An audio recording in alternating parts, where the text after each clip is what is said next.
Charla histórica. Tu conexión con el pasado.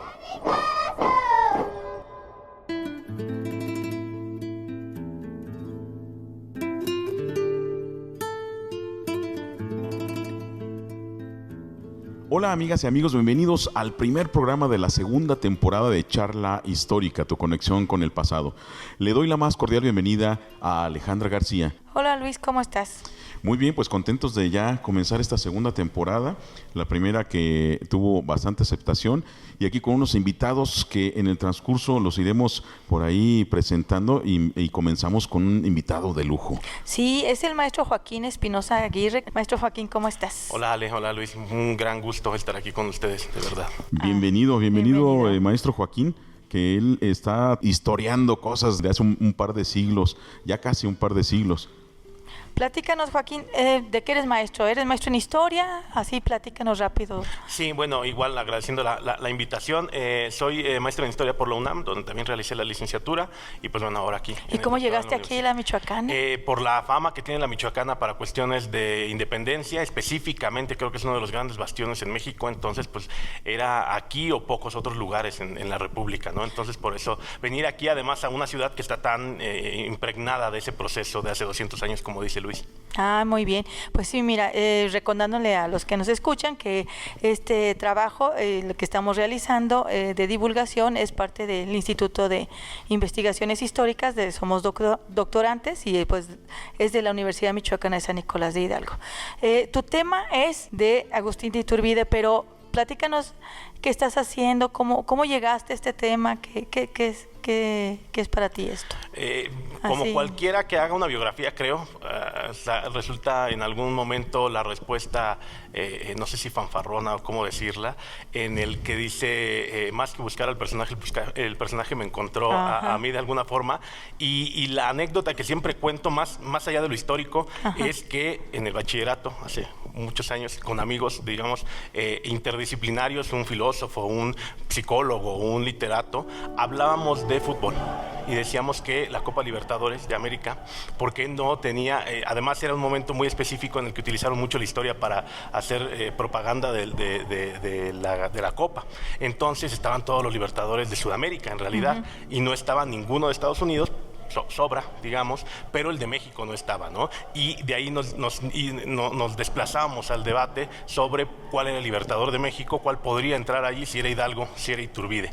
Entonces, digamos que desde muy joven ya el personaje me andaba rondando. Mi respuesta, por supuesto, era que Iturbide, porque él hace la independencia, y a partir de ahí, aunque no por esa razón, acabo en la carrera de historia, y poco a poco me fue llamando más la atención el personaje, y me fui adentrando en él desde hace prácticamente 15 años. Ah, muy bien.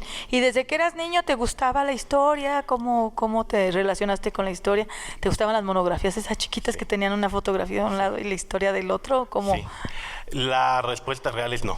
Nunca me atrajo. Hasta el bachillerato, no sé si es el caso de la mayoría, un buen maestro, bueno, un excepcional maestro, me introdujo en esto, me abdujo, yo siempre le decía a él, y poco a poco me fue llamando la atención. Luego te encuentras con lecturas como Ríos, como Juan Brom, como muchísimos otros que acaban atrayendo hacia allá, y poco a poco me fue convenciendo la historia, aunque al entrar a la carrera me encontré con algo totalmente diferente, como creo que la mayoría, ¿no? Sí. Pero a muchos era hacia abajo, ¿no? Era menos de lo que esperaban, era una cosa diferente. Para mí fue muchísimo más de lo que esperaba, y pues ya nunca dudé en cambiar de camino. Ni de personaje. Y de personaje, bueno, o sea, fue prácticamente a la mitad de la carrera donde me lo encuentro, digamos, nuevamente. Yo pensaba hacer cosas de Revolución Mexicana, cosas prehispánicas que en la UNAM son como muy, muy fuertes, y acabé siendo, digamos, el ejemplo de el producto del Bicentenario de 2010, ¿no? Tanto bombardeo de los profesores, de los medios, de todos lados, que acabé diciendo, bueno, como que aquí hay un espacio para hacer algo nuevo, porque además el único no mencionado era Iturbide. Entonces, digamos que la duda no histórica, sino la duda racional, social, ¿no? Fue la que me llevó para allá de, bueno, ¿por qué no está tan considerado acá? Y pues, ahí fue donde me lancé. Pues hasta en las escuelas y en todos lados los hospitales se llaman Miguel Hidalgo, Morelos, ¿no? Pero Iturbide pues está como desdibujado, ¿no, Luis? Está por ahí en el abandono, y de ahí la importancia de hacer una buena biografía, ¿no? El tema biográfico, lo que decía Ale, a veces cuando pensamos en biografías pensamos en las estampitas de Sunrise, que tenemos nuestra opinión y que seguramente los que nos están escuchando ya han de haber cotejado una que otra barbaridad. Pero una verdadera biografía, ¿cómo se debe de rehacer?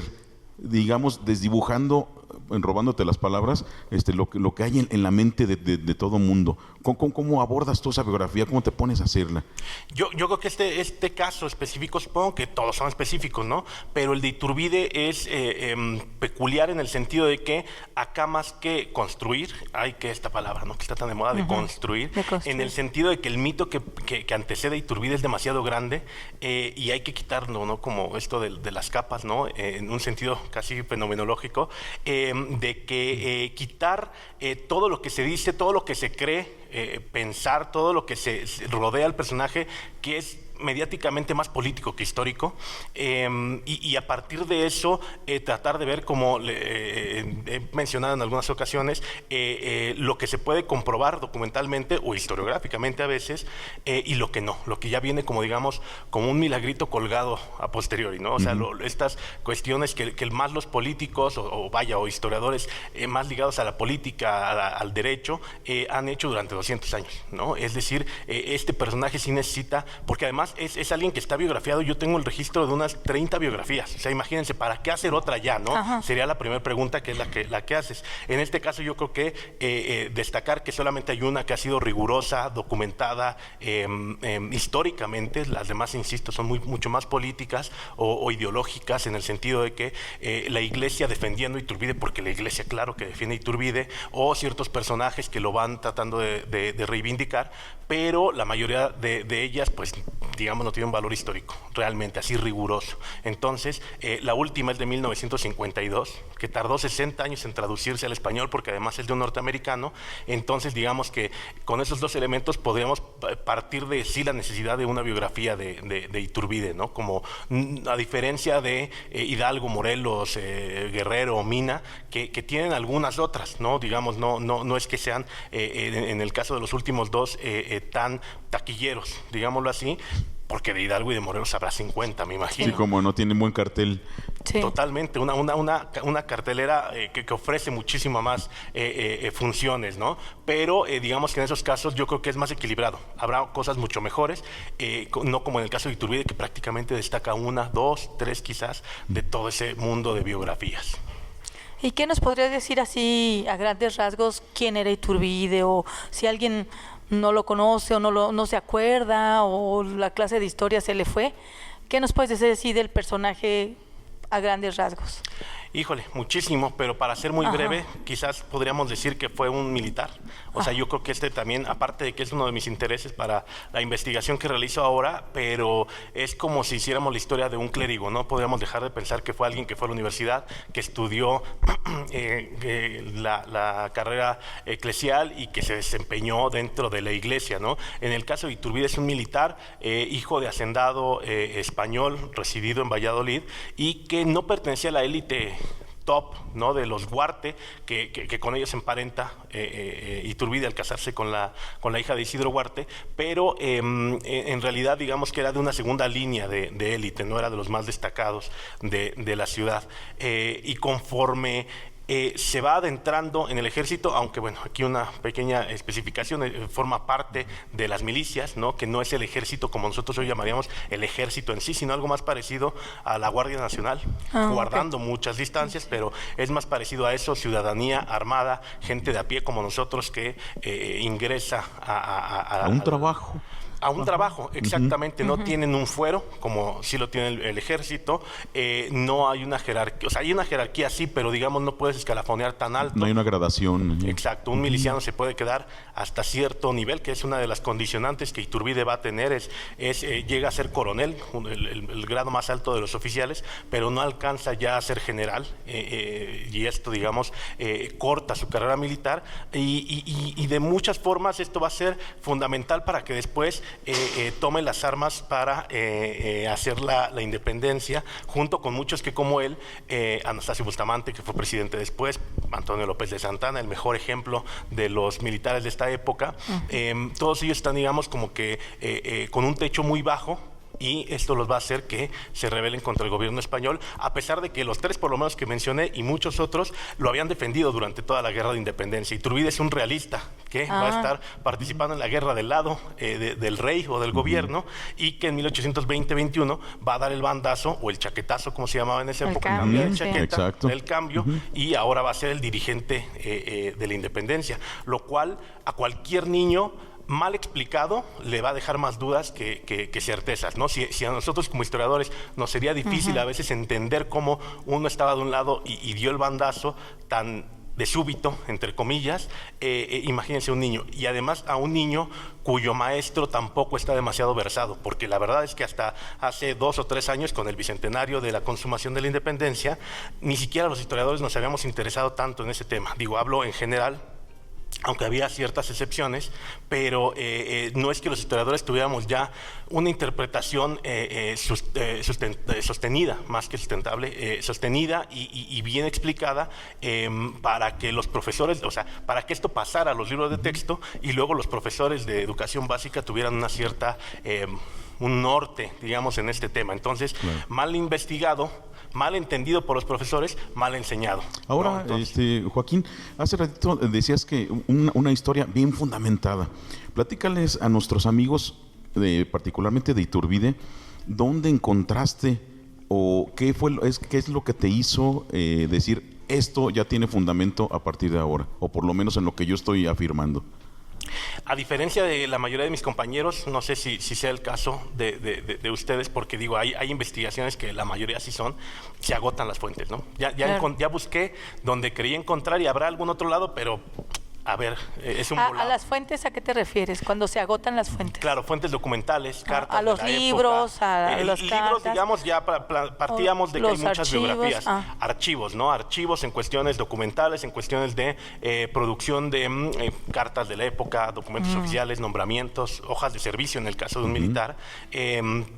En mi caso fue lo opuesto a la mayoría, a muchos casos en los cuales se agotan. En el caso de Iturbide, hasta la más mínima referencia, más bien hasta el más mínimo historiador o político de la primera mitad del siglo XIX dijo algo sobre Iturbide. Todos lo mencionan, todos tienen su opinión, y muchos de los documentos, aunque no tengan nada que ver, de repente aparece el nombre. Además de que el apellido particular, tengo la ventaja de que no es López y no es Hernández, que puede haber muchos personajes que tenían ese apellido y homónimos, ¿no? Los Iturbide no eran como que tan comunes acá. Entonces, las fuentes fueron excesivas, o han sido excesivas, aunque no tan explotadas. En el caso de México, Archivo General de la Nación siempre acaba ofreciendo un mar de información, aunque hay que aventarse un buen chapuzón, ¿no? Pero también hay archivos, particularmente los españoles, ¿no? Al tratarse de una época todavía de dominio español, pues allá había mucha información, sobre todo de los militares, del proceso final de la guerra. Pareciera que para los archivos españoles, digo, y por cuestiones obvias y de selección, el Iturbide pre-trigarante no existía, ¿no? Era un militar más, irrelevante. Ya el que toma el liderazgo de la independencia, ese sí es el que se le pone mucho el énfasis, y prácticamente toda la información es 1821 en adelante. Y curiosamente también los archivos norteamericanos. ¿Por qué? Porque la esposa, una vez que muere Iturbide, se queda con su archivo, que era grandísimo, por lo menos el que existe ahora tiene alrededor de 27 cajas, en las que algunas tiene más de 1000 folios, o sea, es un mar de información. Se va con ellos a Estados Unidos porque es desterrada de México, y al paso de los años acaba donando ese archivo, y se dice que con la condición de que nunca vuelva a México, por evidentes razones, claro, ¿no? Entonces, en la librería en la biblioteca del Congreso de Washington y en Georgetown, en la universidad, hay 2 grandísimos archivos que son, digamos, como que la base por ser la propia documentación, la producción documental. ¿Y tú tienes, o sea, la gente normal tiene acceso a esos archivos, o en el caso son de Georgetown, privados? Sí.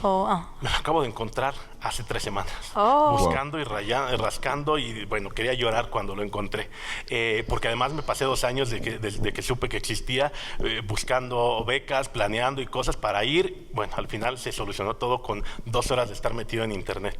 Y la de la Biblioteca del Congreso tenía antes acceso, o sea, había un acceso institucional más que libre para cualquier persona. Yo lo conseguí por parte de la UNAM, de sus servidores, de ahí lo busqué, me dieron la certificación investigaciones y pude descargar información, pero digamos que en términos generales, así abiertamente, no están al público, ¿no? Digamos, es tan difícil como consultar un archivo de la físico, AGN, físico, porque tienes que llevar, digamos, tus credenciales, ¿no? De ser historiador, que te recomienden, una institución que te avale. Más o menos lo mismo sucede con esto. Y además de que son escasísimamente citados, ¿no? O sea, son poco conocidos, menos citados, y al ser la base, por lo menos para esta investigación, creo yo que, pues, digamos, de ahí se entiende la deficiencia que tenían los libros previos, las biografías previas a esta que estoy haciendo. Muy bien, Joaquín. Ay, pues qué gusto. Vamos a esperar con ansia tu investigación. Ya está en procesos finales, entendemos, ¿no? Así es, ya estoy cerrando el último capítulo y bueno, de aquí a que concluya, a ver, veremos que se cumplan los tiempos, espero que sí, satisfactoriamente, pero ya estamos terminando. Claro, y también les recomendamos un libro que hace poquito publicó, que se organiza en sus pueblos, ¿no? Se llama, para que por ahí lo busquen, que habla también un poquito de esta época. Claro, sí, y de hecho aquí publicado por la Michoacana, es mi tesis de maestría en la UNAM, y habla prácticamente todo lo que hago, habla de Iturbide en la comandancia de Guanajuato, que es, digamos, como que uno de los grandes momentos de la contrainsurgencia de Iturbide, ¿no? Claro. Amigas, amigos, pues le agradecemos aquí al maestro Joaquín por haber compartido con nosotros este pequeño momento de toda su experiencia como historiador, y pues también invitándolos a que se acerquen a la historia, ¿no? Sí, claro, la historia es algo inagotable, que evidentemente hay temas para todos públicos. Nosotros como historiadores, ¿qué podemos decir sobre el gusto histórico? Pero creo que en México hay una gran atracción hacia esta historia. El problema es encontrar buena historia, porque hay mucho mitificador o literato que se hace vender en Sanborns, en algún otro lado, como historia, ¿no? Entonces, es una deficiencia también que tenemos los historiadores, que trataremos de subsanar, de ser, pues, más mediáticos, ¿no? O sea, claro, facturar con la historia a veces. Muy bien, pues muchas gracias, Joaquín, y bueno, en nuestras redes sociales vamos a poner la información de tu libro para que si a alguien le interesa el tema, pues pueda tener acceso a este libro, y pues te agradecemos mucho que hayas estado aquí con nosotros en esta charla histórica. Muchas gracias, Luis. Muchas gracias, amigas y amigos. Estuvo con nosotros Joaquín Espinosa, historiador, y se despide Alejandra García y su servidor Luis Güense. Hasta la próxima. Esto fue Charla Histórica.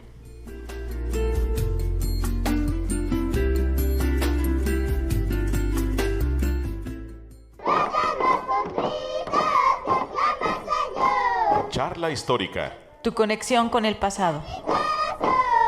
Este es un podcast de divulgación histórica creado por alumnos del doctorado en Historia e impulsado por el Instituto de Investigaciones Históricas de la Universidad Michoacana de San Nicolás de Hidalgo.